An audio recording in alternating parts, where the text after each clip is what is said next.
Do you really want to learn how to get out? And do you really want to learn how to break this cycle of reincarnation? Well, the ancient Gnostics believed that when your body stops functioning, your soul immediately encounters 7 hostile cosmic rulers who will interrogate you and try to wipe your memory so that you reincarnate back into physical existence. And they recorded specific passwords and phrases to speak at each gate. But here's the twist. Memorizing the words was never the point. It was about achieving the spiritual recognition that makes the words actually work. This is the Gnostic map of the afterlife journey. And it's not mythology, it's practical instruction. The Nag Hammadi texts hidden in Egyptian caves for over 1600 years contain detailed descriptions of what your soul encounters the moment it leaves the body, the exact phrases to speak at each gate, and more importantly, what those phrases actually mean. Here's what makes this wild. In Gnostic cosmology, it isn't about being good or bad. The Archons don't care about your ethics. They care about keeping you ignorant of who you really are. Because if you remember your true nature, that you're a fragment of the divine light itself, their power over you completely dissolves. So what actually happens? Well, the moment consciousness separates from the body, you're in the realm of the Archons, the rulers of this cosmic prison. These aren't demons exactly, they're more like cosmic bureaucrats who genuinely believe they're doing their job by maintaining the system of reincarnation. The first thing they do is try to confuse you. They'll show you your life in reverse, flooding you with emotions like guilt, regret, attachment, and desire. They want you emotionally overwhelmed because confused souls are easy to manipulate back into bodies. And then come the 7 gates. Each gate is guarded by an Archon who rules over a specific planetary sphere: Moon, Mercury, Venus, Sun, Mars, Jupiter, and Saturn. And the texts actually give you the passwords. I'm translating these from the original Coptic and Greek, obviously, but here's what they say. At the first gate, the Moon Archon controls memory and emotion. It'll trigger attachment to people you loved and places you knew. The password recorded in some texts is, "I am a child of Earth and starry heaven, but my race is of heaven alone." Here, you're declaring your true origin. Mercury's Archon deals with knowledge and communication.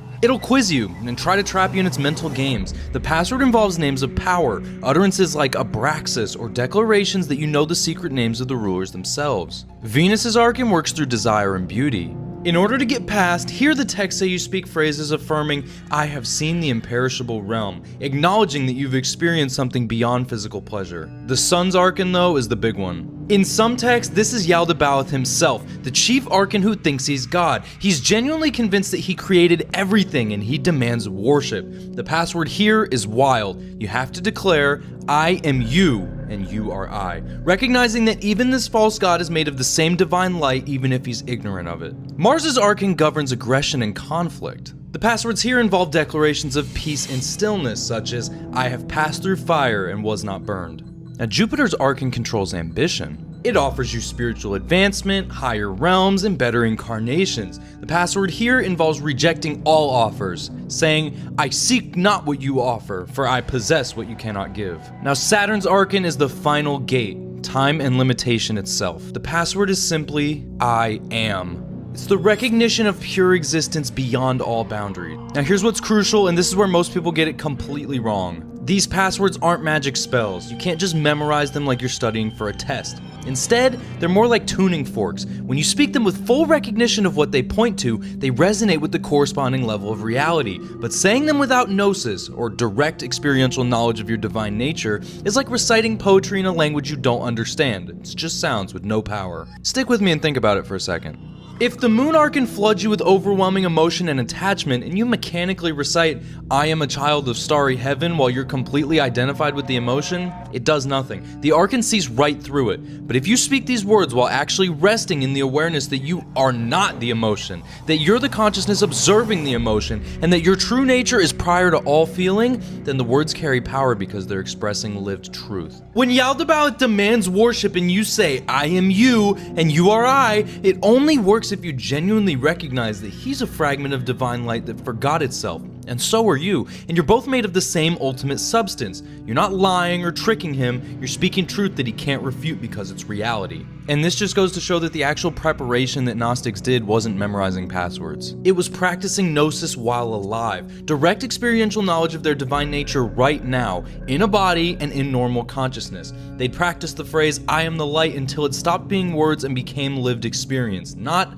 "I believe I'm the light," or "the text says I am the light." "I am the light known with absolute certainty. They'd even meditate on what existed before they were born. Not to find an answer, but to rest in the awareness that exists prior to all answers. That awareness is what you are. They'd even practice dying consciously, lying down, relaxing completely, and watching thoughts slow down, all the while becoming familiar with the pure awareness underneath all experience. Because that's what you'll be after the body drops. And if you're not familiar with it now, you'll be lost then, passwords or not. And here's the most radical part of all of this. The Archons aren't evil, they're ignorant. They genuinely don't know that they're fragments of divine light, and every soul that passes through their gates with true recognition actually helps wake them up.